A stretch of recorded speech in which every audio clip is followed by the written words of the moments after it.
Okay, good afternoon, everyone. We're all here, ready to go. So we have 3 delegations today, and our first delegation is Doug Tennant, who's the Executive Director of Semiahmoo House. Welcome, Doug.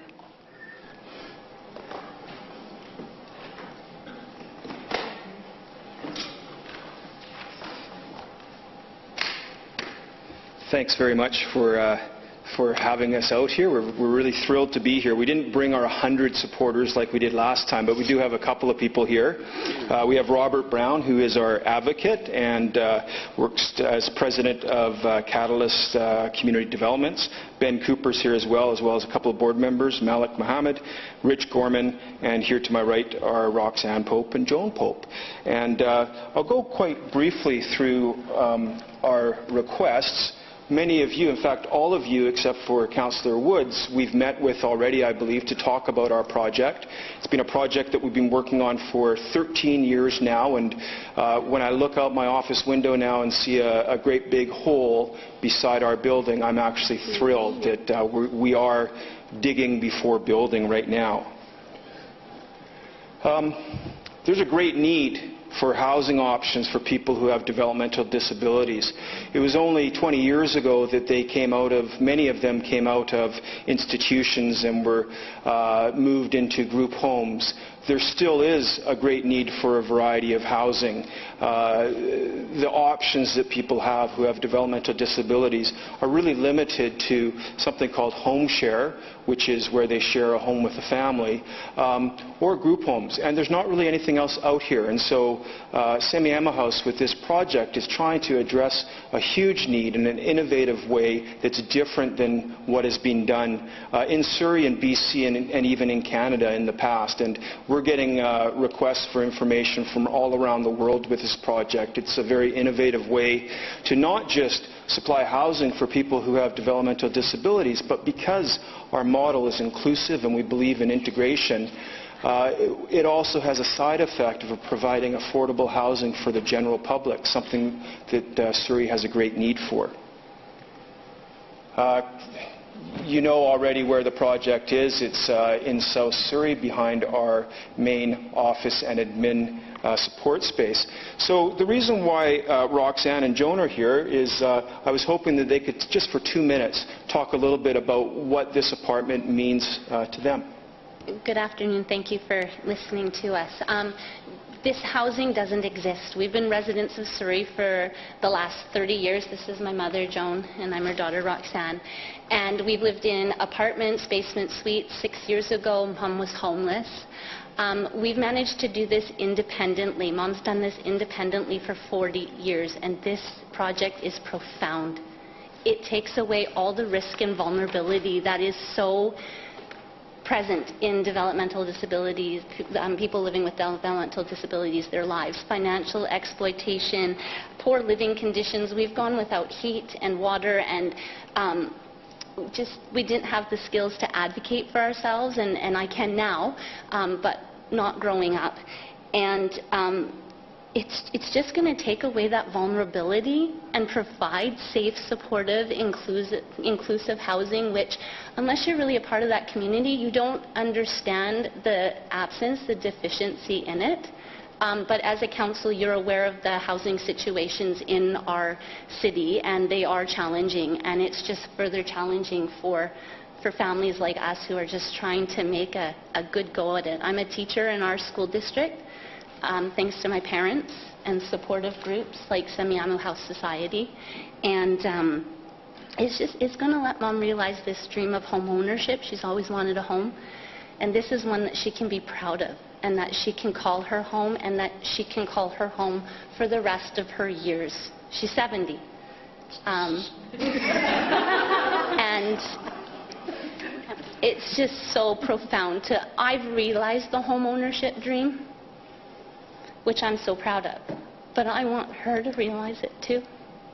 And Semiahmoo House has this vision that's just so profound, and you supporting it would make this city an innovator and a leader and a beacon for other cities to look at, and maybe come up with new solutions to our housing situation that acknowledge all of our citizens. So I'm just going to let Mom say something as well. Why are you excited for the house?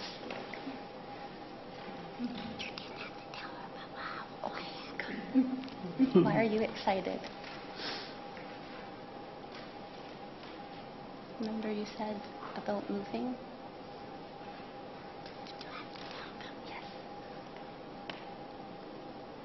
Not just for me, it's for my group. I'm 70, you guys know, but I'm tired moving. I'm so scared of the rents going up. Where I am now, I don't like it. They pull it up when they want to. I can't run no more. I'm tired of helping. I had my daughter. It was tough. But I want this place because my friends are there, and we need it. And I don't want to move no more. I want to call it Home Sweet Home. I have the sign that says Home Sweet Home. I want to hang it up. And I want to stay there. Thank you. Thank you very much.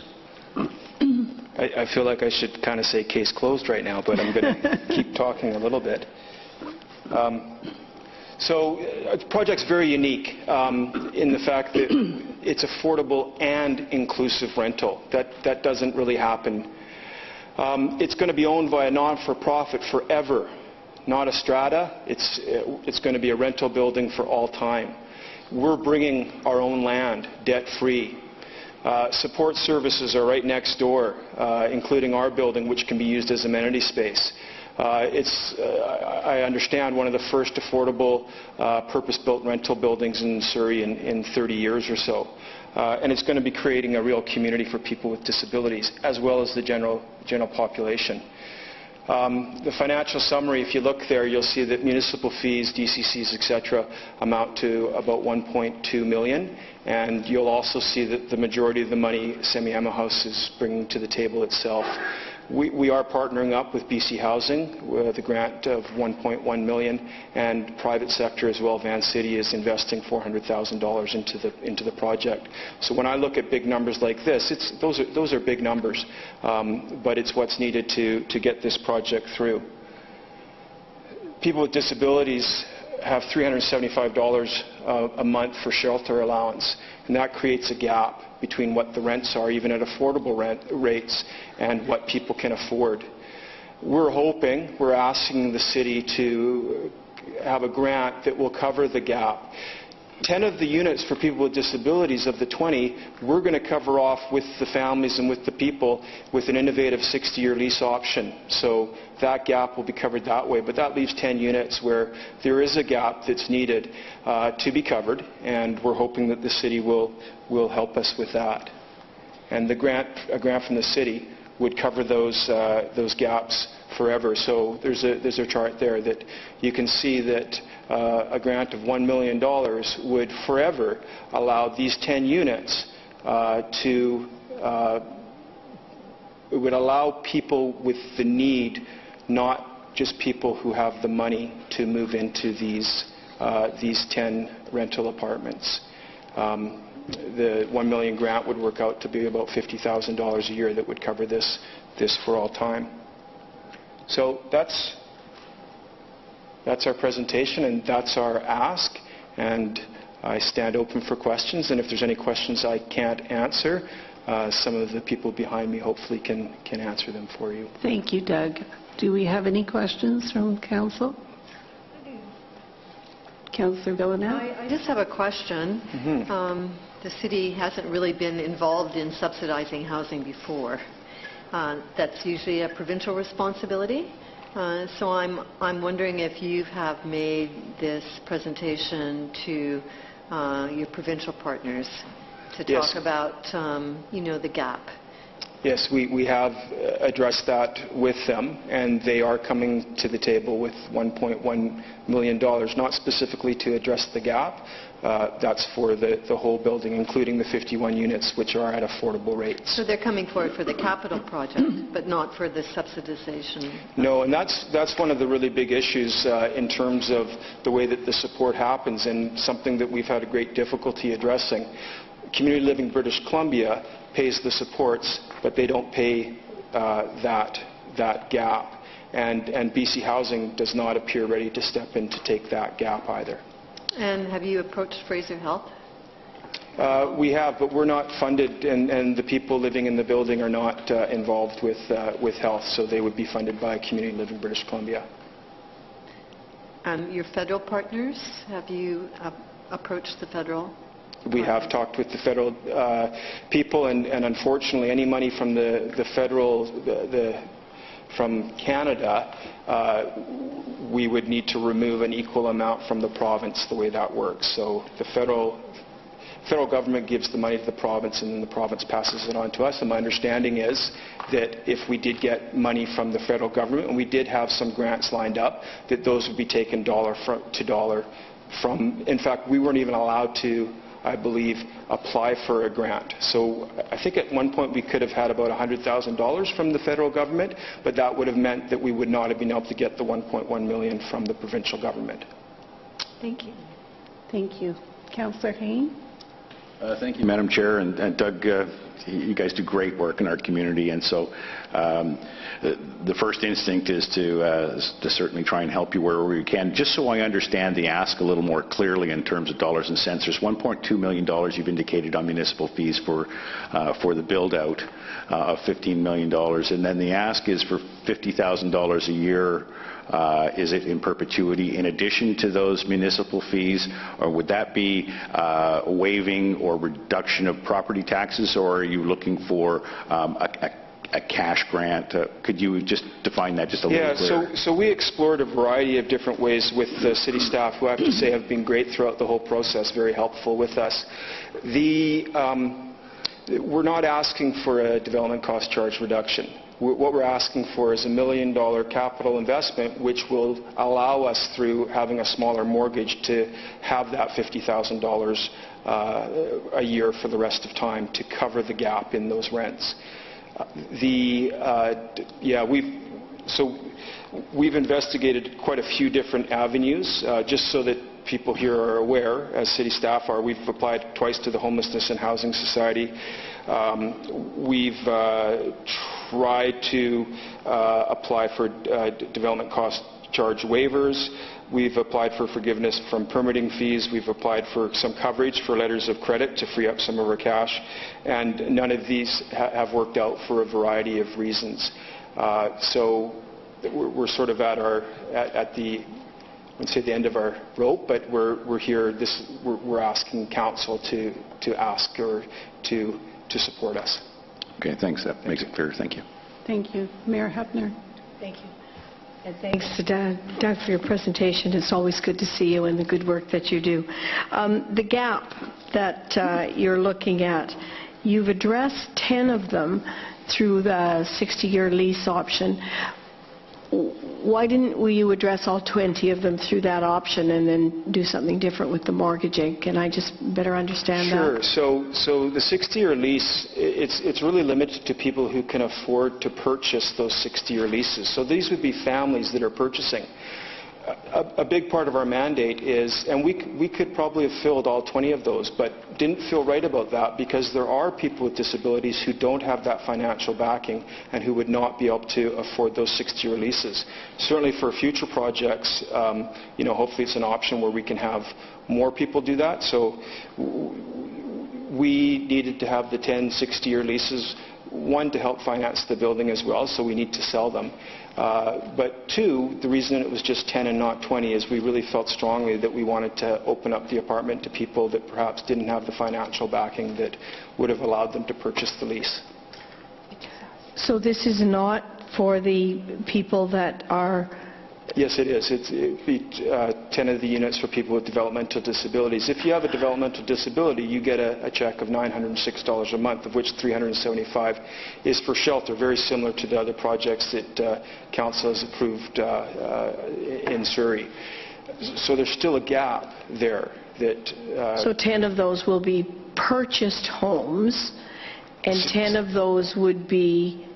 Rentals. Rentals. Yes. And the ask is for a subsidization of those rental units. The ask is for an investment that we would then use to subsidize those units, yes. In perpetuity? Yes. How do you know that down the road that there may not be the opportunity for them to purchase? Have you looked at what it would cost for them to be able to purchase those 10 units? So the leases are still considered rentals, so they're not strata. So and that was our original concept, it was going to be a strated 55-unit building, but about a year and a half, 2 years ago, we were able to shift to a building that had more units and that we were able to own. And the great need for rental property is one of the reasons why it's important for us as an organization to, first of all, have rental that will give back to the city in the sense that 71 of the units are at affordable rates. Secondly, it allows us to have the control over the building so that we know the people in there will be supported in a way that's good for them for the rest of their lives. Okay, and just one last question. Sure. Have you looked at reducing the number of market rentals to say, or to increasing the number of market rentals to subsidize the others? You're at 71 affordable. Could you do 10 market? I don't think we'd be able to do that with our agreement with BC Housing, or actually our agreement with the City of Surrey that we've also signed. Okay. The money there would, even if we went to market with 10 of them, I don't think it would make the difference that we need. Can you help me better understand how you reach the threshold of the word affordable? The BC Housing definition. It's their definition you used? It is their definition that we used. Thank you. Thank you. Any other questions? Thank you very much for your presentation. Thank you for being here. It's been an honor for me to be serving with this fabulous organization who does such great work. It's breaking my heart that I'm at my last couple of weeks. But we've been working on this project for many, many years. Absolutely. And it's going to be a very exciting, innovative project. And we're going to miss you greatly, Councillor Martin, but we're also very pleased that you can then speak openly about your support of the project once you're off the board. Thank you. Thank you. Next is Colleen Kerr, our Crime Reduction Strategy Manager.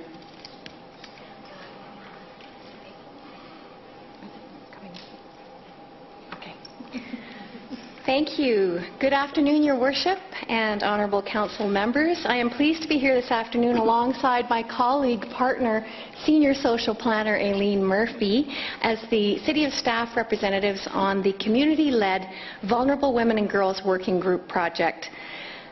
As noted in your corporate report that you have here today, the Surrey Vulnerable Women and Girls Working Group is a multi-agency group that was formed in 2013 with the goal of taking a proactive approach to supporting vulnerable women and girls in Surrey. Today you will hear about the results of Phase 1, which was made possible through a grant from the Surrey Housing and Homelessness Society. And worth noting is that just 2 months ago in April, the province announced a grant with a contribution from the Civil Forfeiture Office in partnership with Victim Services and Crime Prevention Division with the Ministry of Justice for Phase 2, which will allow the foundation of what you're going to hear today to go to the next level. So without further ado, I am very honoured to introduce the working group's 2 co-chairs for Phase 1. Representing Pacific Community Resource Society, Michelle Shaw, Director of Youth and Addiction Services, alongside representative of Surrey Women's Centre, Corinne Arthur, Special Projects Coordinator. And Corinne today is also representing the co-chair for Phase 2 of the project, who could not be here today, Bonnie Moriarty, who's the Managing Director with the Elizabeth Fry Society of Greater Vancouver. Hi, good evening. I've been given the honour of introducing the amazing organizations doing the work and behind this committee. So if I could ask the committee members to please stand. We have Elizabeth Fry Society, Pacific Community Resources, BC Housing, Fraser Health Authority, Surrey Women's Centre, Options Community Services, Aboriginal Friendship Centre, the YWCA, MCFD, Atira, and of course we couldn't do this without support from the City of Surrey, so we have Crime Reduction, we have Colleen Kerr. From social planning, we have Aileen Murphy, and our wonderful support from our councillors, Villeneuve and councillors Lafranc. So thank you very much. And Corinne? Great, thank you. I have the honor of introducing our other Michelle Nino. Michelle's going to be speaking to you about phase 1 of the committee's work, which has been a research component. And I just wanted to note, before Michelle comes to speak, that all of the research that this committee has undertaken has been grounded in the real voices of women and girls living in Surrey. Michelle Nino is a professional social planning consultant.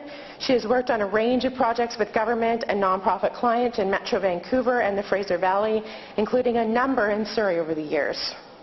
Michelle has done extensive work in developing an understanding of the region's vulnerable and street-engaged populations, especially those who face housing challenges and homelessness. Some of her most recent projects include strategic planning with the Surrey Homeless and Housing Society, research into the housing challenges for women in the Tri-Cities, the 2014 Metro Vancouver Homelessness Count, Nighttime Coordination Initiative, and the 2013 Inventory of Housing, Services and Income for People who are homeless in Metro Vancouver. And today she's going to speak to In Their Own Words. Thank you. Thank you. Thank you, Corinne. Mayor and Council, I'm very pleased to be here today to present the key findings from the Surrey Vulnerable Women and Girls Research Project on service and housing needs in Surrey. The purpose of this project is to find out directly from women and youth who are or who have been street engaged what challenges they face accessing the services they need to stabilize their lives. To date, there has been little documented, both in terms of data and qualitative information on this population in Surrey. The working group members, the Surrey Vulnerable Women and Girls Working Group members, had a sense that the service gaps and housing needs for street-engaged women and youth are partly related to supply, but they also felt that we needed to understand the barriers that this population faces. The project was designed to collect the perceptions and lived experiences from the women and youth. The report, which some of you may have read, reflects this perspective. We held an initial focus group and some interviews with service providers to understand the context better. That was the first step. Then we undertook 5 focus groups with 50 women and female youth in Surrey. The focus groups took place with clients from women's and youth services in Surrey, such as the Cornerstone Drop-In for Women, OWL, or Other Women's Lives, at Positive Haven, Ellendale, and Pacific Community Resource Society. We also held a focus group with women who had achieved stabilization in their lives to find out what had worked for them.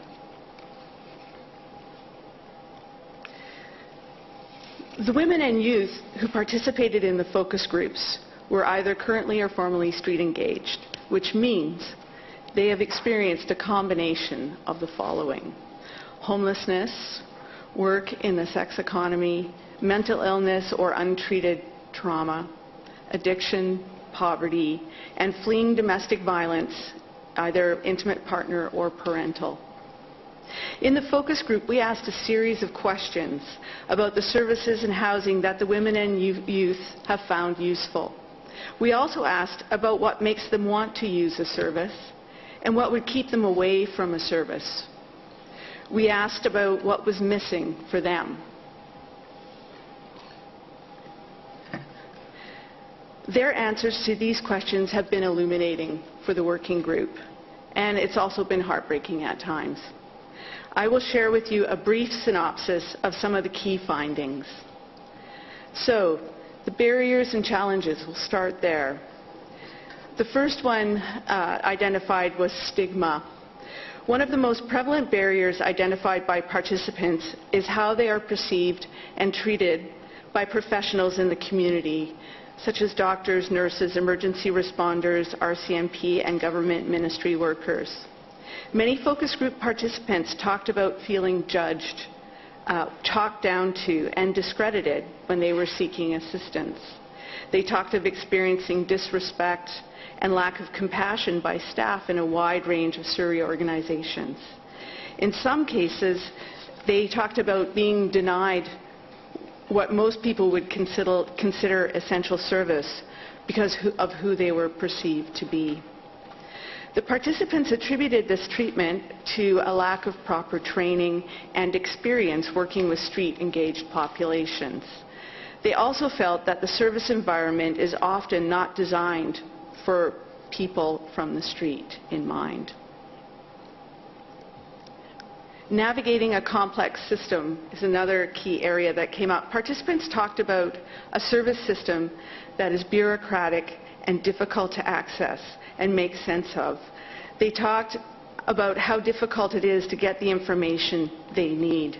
The women and youth said that having someone to assist them with accessing information and making decisions would be very helpful. Staying safe. For vulnerable women and youth in Surrey, staying safe is a daily challenge, especially at nighttime. The participants had a number of suggestions for improving safety, including developing nighttime drop-ins for women and youth, installing better lighting in high-risk areas, and having more outreach workers and RCMP on the street at night who are trained to work with street-engaged women and youth. Managing transition. Youth aged 19 to 25 report often getting caught in the gap between youth and adult services. They say they need additional support to navigate the transition to adulthood. Moving on to some of the service gaps they identified. The first one was mental health. Many of the focus group participants talked about their challenges with mental illness and untreated childhood trauma. They also talked about how difficult it has been for them to get mental health services, often waiting years to access service. While crisis intervention in Surrey seems to be effective, according to participants and service providers, getting access to services before the crisis points can be difficult. Addictions. Participants spoke positively about several of the specific services in Surrey they are using or have used in the past.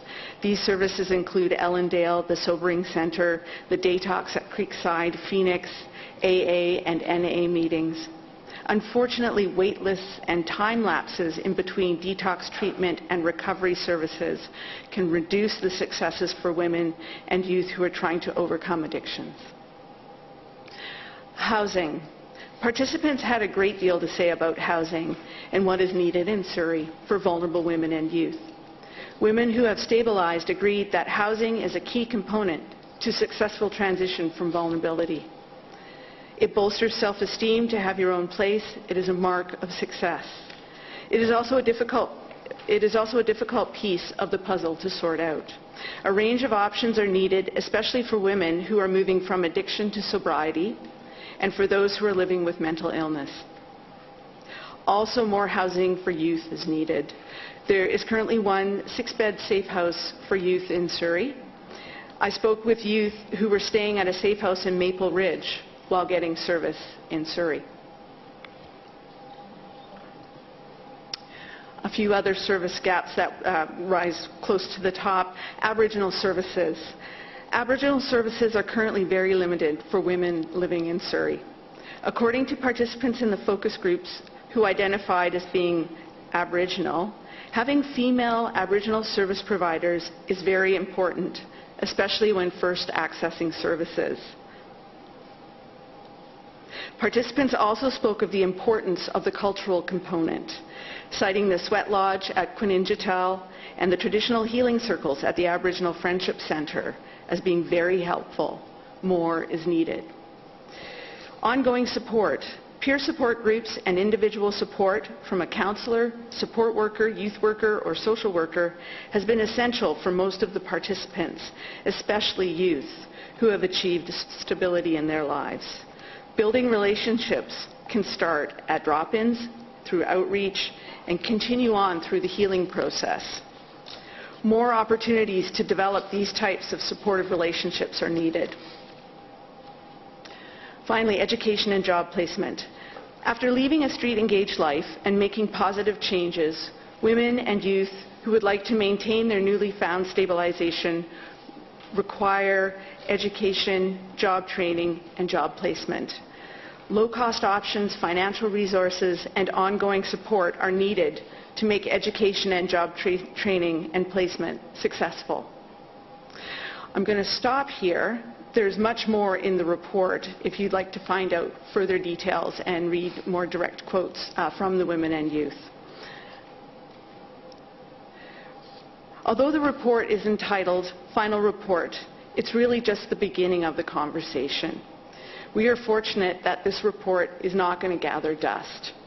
As Colleen mentioned earlier, we've received new funding from the Ministry of Justice and the province of BC to move forward to the next phase of this process beyond the research. The City of Surrey, in partnership with the Surrey Vulnerable Women and Girls Working Group, will be initiating a collaborative planning process for improving the safety of street-engaged women and youth in Surrey.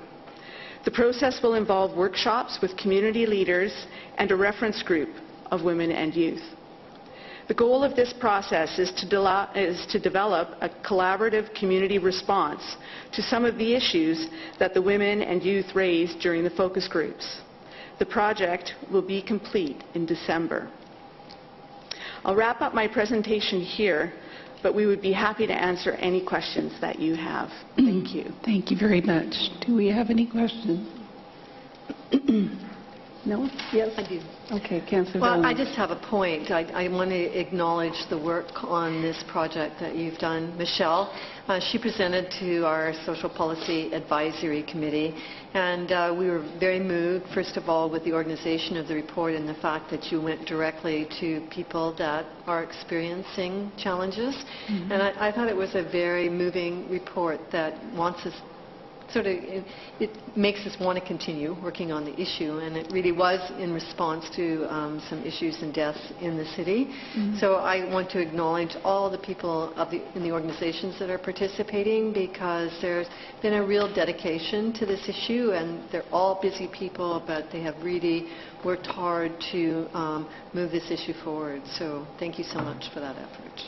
Thank you. Any other questions? Councillor LaFranc? Thank you so much for what a great presentation. I'm so proud to be a part of this process, actually, and so pleased to see so many of our partners here today. Just as a reminder to people who don't know, this was the Vulnerable Women's Group was formed as a response to the murder of Janice Shore, and the community's response to it, or the lack of response to it, of her as a vulnerable woman in our community. So I think that from these small seeds and these really impactful actions, some really great results happen. And the fact that so many strong partners are working together to address the needs of vulnerable women is just so great. And so that's all I have to say. Thank you very much. And thank you for being here, and thank you for all the great work that you're doing in our community. Great. Thank you. Our next delegation is Robert Affleck from Healthy Communities, talking about the Open Doors event.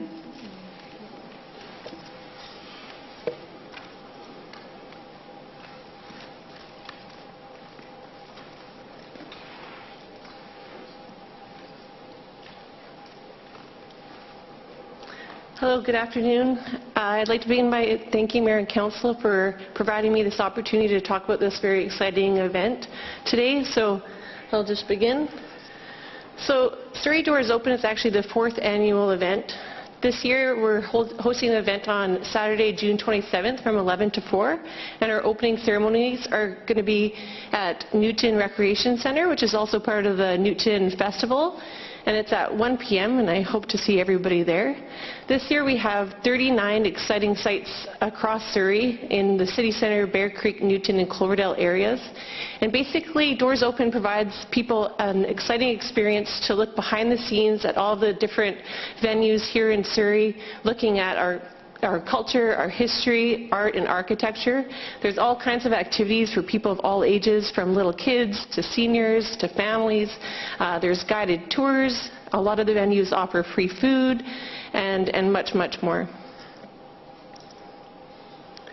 I have a short video clip. It's just about 2.5 minutes here about the 2014 Doors Open. One moment.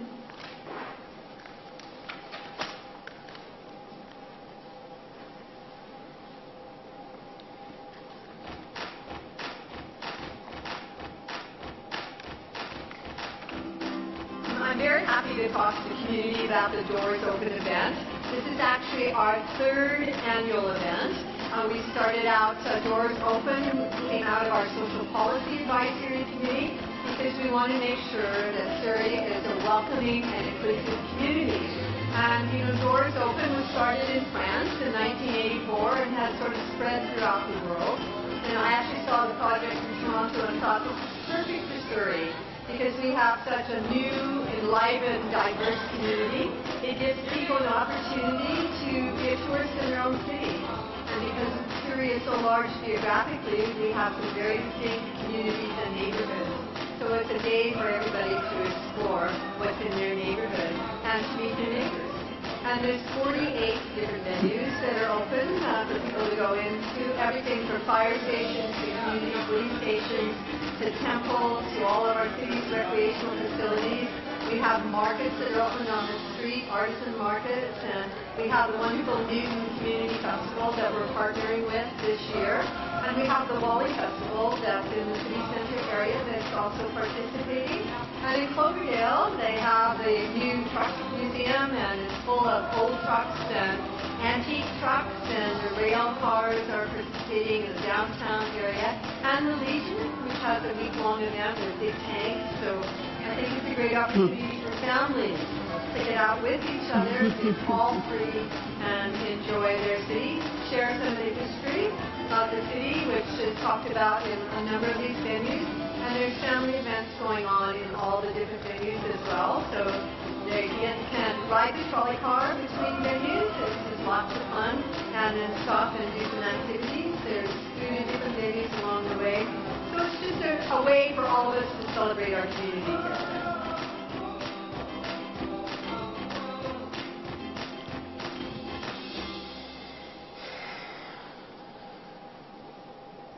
Thank you. So that was our 2014 video. Hopefully we have an exciting video for next year to share with you as well.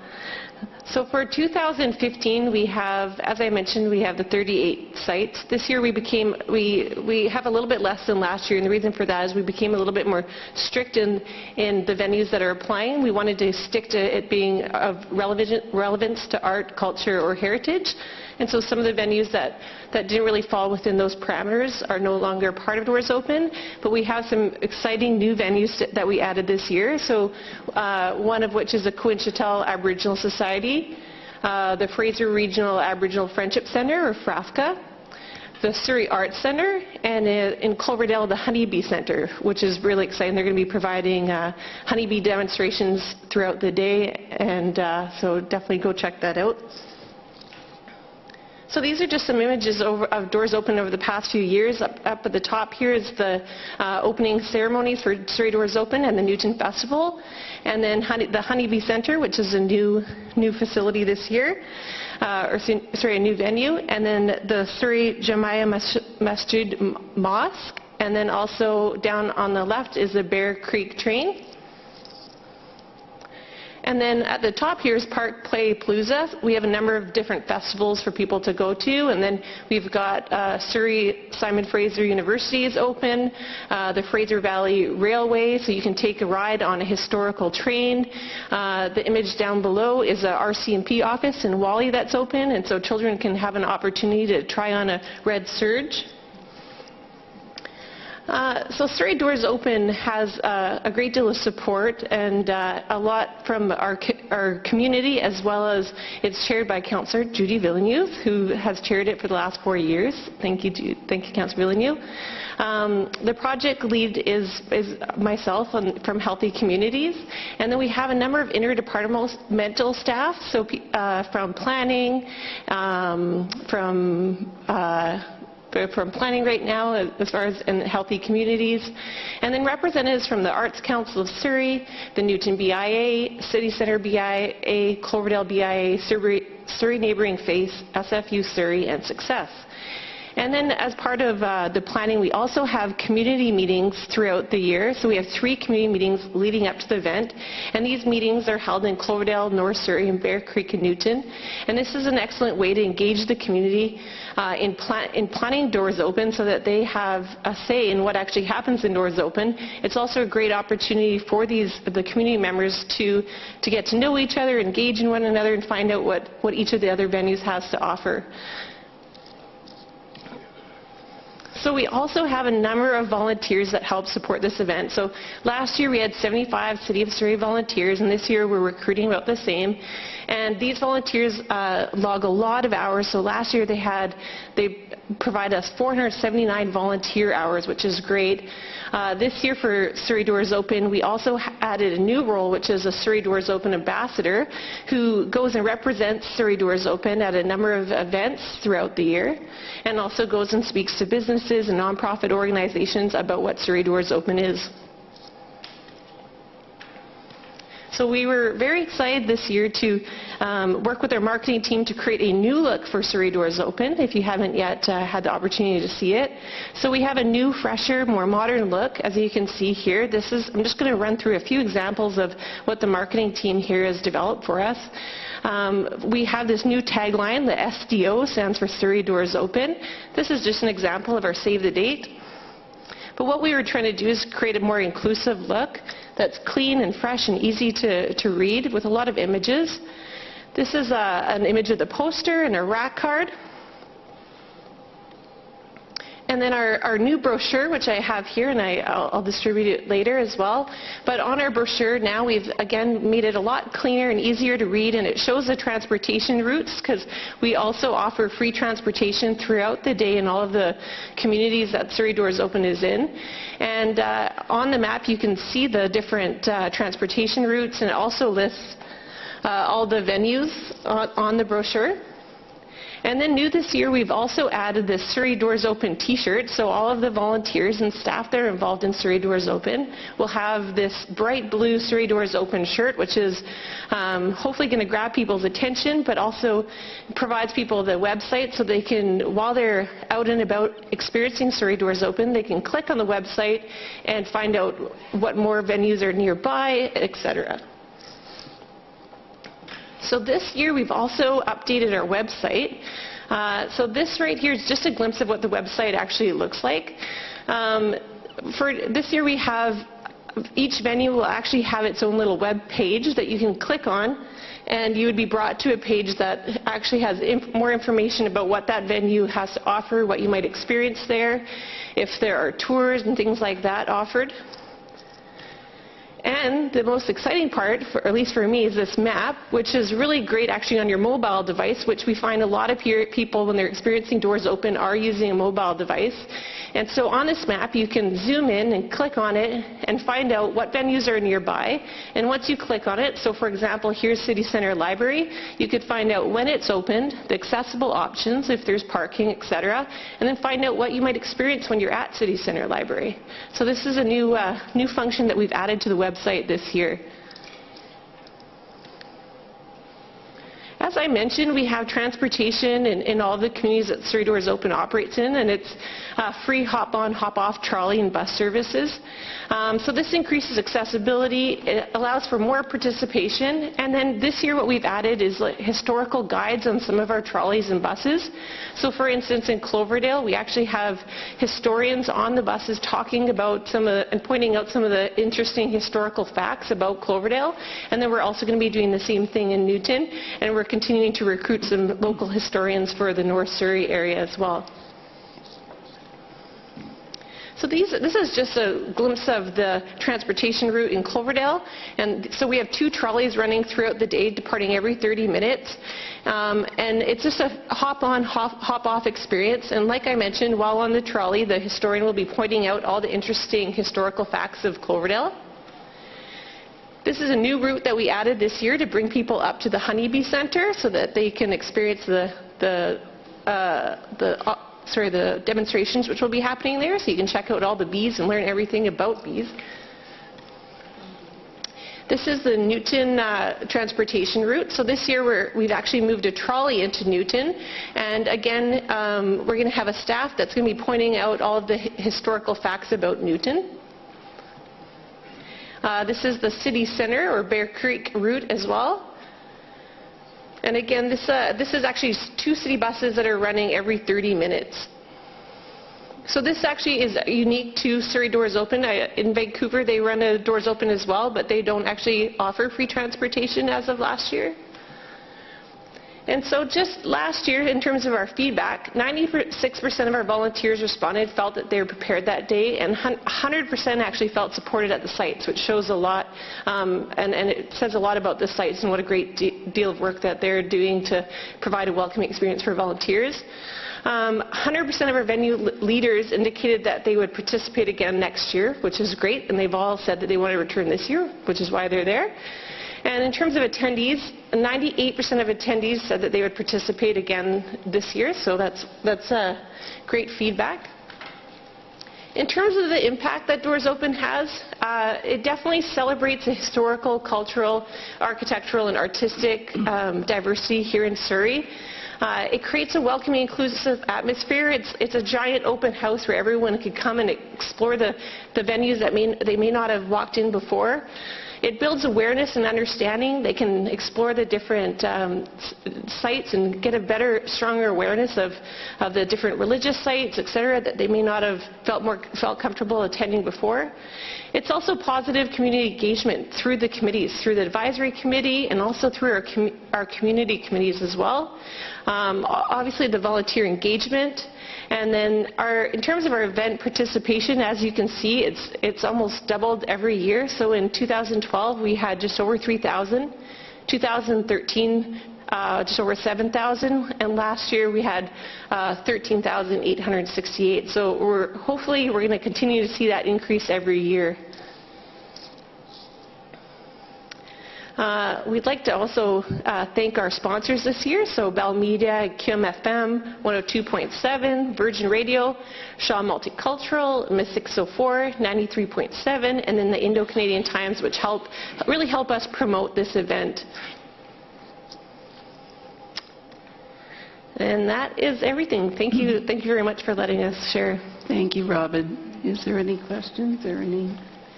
Seeing none, Oh, yes, please. I just want to acknowledge to Robin's work because she really stepped into this position midway because Jessica Danek had been doing it in the past and she had a baby and now Robin's going to have a baby after this festival. So I think we're growing attendance as we go through the process. But there's been a very dedicated group of people from the community and I really like the new fresh look. It's much easier to read because that was a bit of a problem in the past. It looked difficult to approach it and now it's very clean and efficient and I just think the transportation component is a great part of this project and all of the venues were very excited to participate last year, so that says something for staff and their ability to communicate with them and to really support them going through this endeavor, so thank you for that. Thank you. Thank you. And this event becomes bigger and better and more exciting every year. And I want to acknowledge Councillor Villeneuve for all the great work and thank you for bringing this to the city. I actually came back from the FCM, so going away to a conference and seeing new ideas is a benefit to the city, certainly. Yeah. Thank you. Okay. Thank you very much. Thank you. Can I call for an adjournment? Second. All in favor? Contrary, and that's carried.